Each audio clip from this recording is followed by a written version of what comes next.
पृथ्वीराज चौहान की वीरता और तराइन का युद्ध भारत का इतिहास वीरों की धरती से सजा हुआ है। इन्हीं वीरों में एक नाम सुनहरे अक्षरों में लिखा गया है, सम्राट पृथ्वीराज चौहान। एक ऐसा योद्धा जिसने अपने शौर्य, साहस और स्वाभिमान से मुगलों को कड़ी चुनौती दी। आज हम बात कर रहे हैं उनके जीवन की एक ऐसी घटना की जिसने इतिहास की दिशा बदल दी, तराइन का युद्ध। भूमिका: चौहान वंश का उदय 12वीं शताब्दी में भारत कई छोटे छोटे राजवंशों में बटा हुआ था, लेकिन दिल्ली और अजमेर पर शासन कर रहा था चौहान वंश। पृथ्वीराज चौहान, जिन्हें लोग प्यार से राजा पीठल भी कहते थे, बाल्यकाल से ही वीरता और ज्ञान के लिए प्रसिद्ध थे।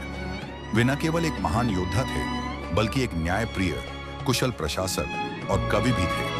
पृथ्वीराज को शिक्षा दी गई थी राजनीति, युद्ध नीति और शास्त्रों की। उनका सबसे करीबी मित्र और दरबारी था कवि चंद बरदाई, जिसने बाद में पृथ्वीराज रासो जैसा महाकाव्य रचा। गौरवशाली जीवन और शासन: पृथ्वीराज ने अपने युवावस्था में ही कई युद्ध जीते।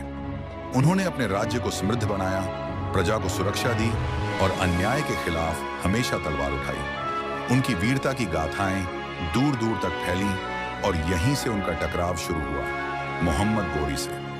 पहला तराइन का युद्ध 191 ईस्वी। मोहम्मद गोरी एक महत्वाकांक्षी मुस्लिम शासक था जो भारत को जीतकर अपना साम्राज्य फैलाना चाहता था।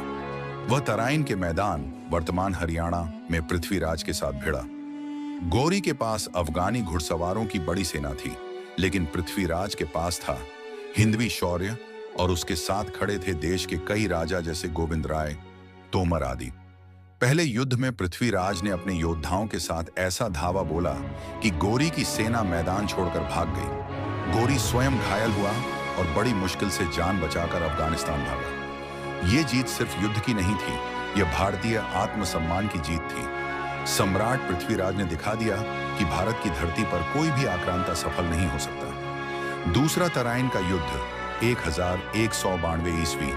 विश्वासघात और वीरगति: एक साल बाद गोरी ने और ज्यादा तैयारी के साथ पुनः हमला किया, लेकिन इस बार उसने कूटनीति और धोखे का सहारा लिया। उसने युद्ध से पहले कई राजाओं को पृथ्वीराज के खिलाफ भड़काया और उन्हें अपने पक्ष में कर लिया। इस युद्ध में पृथ्वीराज की सेना संख्या में कम थी और सहयोगी राजाओं की कमी खल रही थी। फिर भी उन्होंने मैदान नहीं छोड़ा। घंटों तक रणभूमि में युद्ध हुआ, लेकिन अंत में विश्वासघात और रणनीतिक भूलों के कारण भारत की सेना को हार का सामना करना पड़ा। पृथ्वीराज को बंदी बना लिया गया और गजनी ले जाया गया। वहां उसे अंधा कर दिया गया। अंतिम वीरता शब्द भेदी बाण। लेकिन कहानी यहीं खत्म नहीं होती। जब मोहम्मद गोरी ने पृथ्वीराज का अपमान किया, तब चंद बरदाई, जो गुप्त रूप से उसके साथ था, एक योजना लेकर आया। उसने गौरी के सामने कहा कि पृथ्वीराज एक अद्भुत धनुर्धर है और अंधा होने के बावजूद शब्द से निशाना लगा सकता है। गोरी ने मजाक उड़ाते हुए उसे अवसर दिया। चंद बरदाई ने संकेतों में कहा, 4 बांस 24 गज, अंगुल अष्ट प्रमाण, ता ऊपर सुल्तान है, मच्छू को चौहान।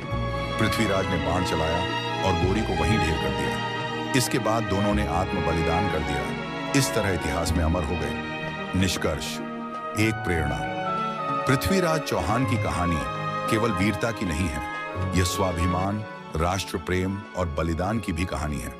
उन्होंने दिखा दिया कि भले ही शरीर हार जाए, लेकिन आत्मा कभी नहीं झुकती। उनका जीवन आज भी हमें सिखाता है, धोखे से सतर्क रहो, अपनी संस्कृति और राष्ट्र की रक्षा के लिए अंतिम सांस तक लड़ो। सच्चा नेता वही है जो अपमान सहने के बजाय वीरगति को गले लगाता है।